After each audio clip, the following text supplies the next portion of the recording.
Hello! Let's build a fun image portfolio site. One of the biggest problems that people have, and the hardest problem with CSS, is always making sure that we have our items displayed in the location that we want. That is a really, really difficult problem. And there are many, many solutions to this problem. But one of the new ways, and now it's probably the most popular way, is called Flexbox. And we're going to be using that to create a beautiful image website. Let's get started. So I have an index.html file here and a style.css file in the same directory on my desktop. So let's get started with our typical HTML file. We're going to title it CSS. And in the body, we're going to have a header of life in the wild.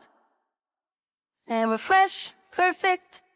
And in here, we're going to have a div with a class of container. We'll close that off. And in here, let's add some images. Now, if you remember with images, I can type in this and then tab with Sublime Text. And we don't have any pictures yet. So for now, let's just copy and paste and add 6 images. Save and refresh. Okay. Let's start adding some of these images and actually have a file full of these images for you. And I'll attach it to the next lesson so you can also build it yourself. So I'm just going to copy these quickly.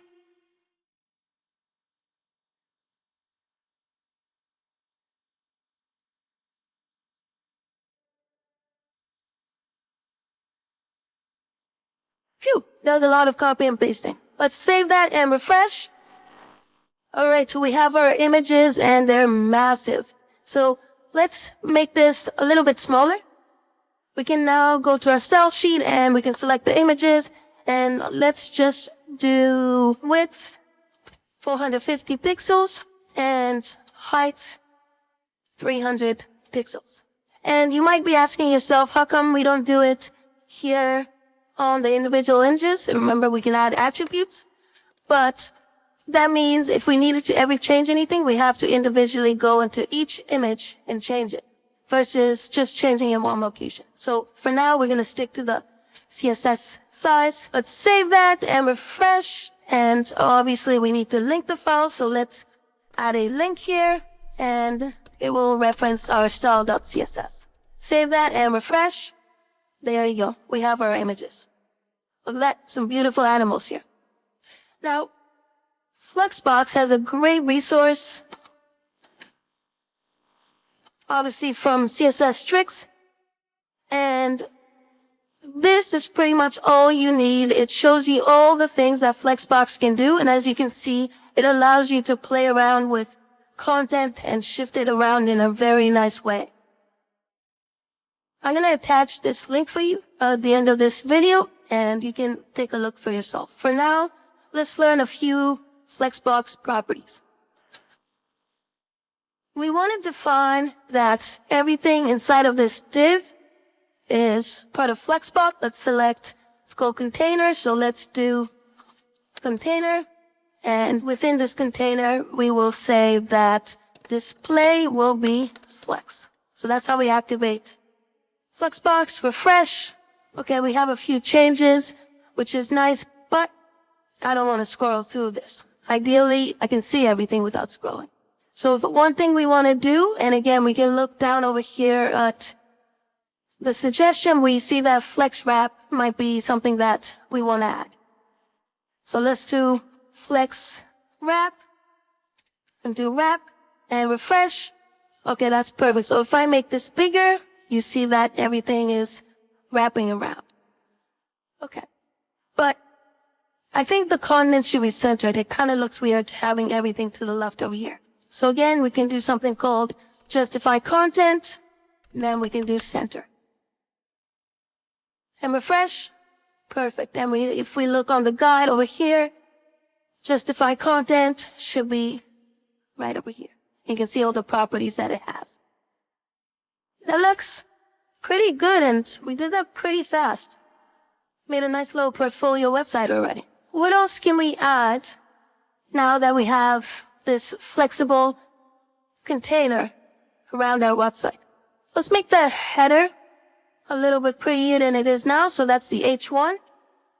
We can add an H1 here, and we'll say that the font family is, I like this one, fantasy. Save and refresh. Ooh, I like that one. Font size, let's make it a little bit bigger. We'll do 3 EM. So if you don't remember what EM is, make sure you check out that video. Okay, so that looks better. Maybe it'll be nice to have a bit of a border as well. So we can do border bottom, because we only want a border on the bottom. And we'll do 2 pixels solid pink. And refresh. Okay, perfect. That looks good, but ideally I want a border just around this. I don't want the entire section, so we can actually just say that for H1, we want the width to be 400 pixels. I save and refresh. All right, perfect. That looks good. And ideally, this is centered so that the line underneath it is, well, on the left side and right side is equally distributed. So we can do something like text align, center. And you'll notice here that it's aligned in the center, but not the web page center. It's aligned in the center of the width of 400 pixels. But that looks good. It'll be actually nice to have a border around here as well. So let's add border right, 2 pixels solid pink. Save and refresh. All right, that looks very nice. Then the final thing I want to add is I want to have some spacing between these images. So I'm going to add a margin of 10 pixels here. And refresh. All right, let's take a look at our website right now. That looks very, very nice. As you can see, Flexbox is a very easy thing to implement, and it makes your websites look really, really nice, and you can position your content very easily, especially if you have these container-like structures. I want to show you one last resource for Flexbox. Again, this is a tool that you'll see more and more of, and ideally you'll build websites using Flexbox instead of some of the older ways. One way to get really, really good at Flexbox is to play this game, and it's called Flexbox Frog V, I believe. Let's see. And here, you're trying to get the frog onto the leaf, its little home.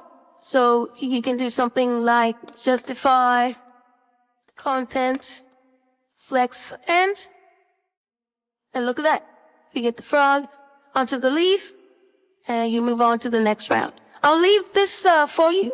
It's a really, really good way to learn Flexbox. I think this is probably the best way to do layout in CSS.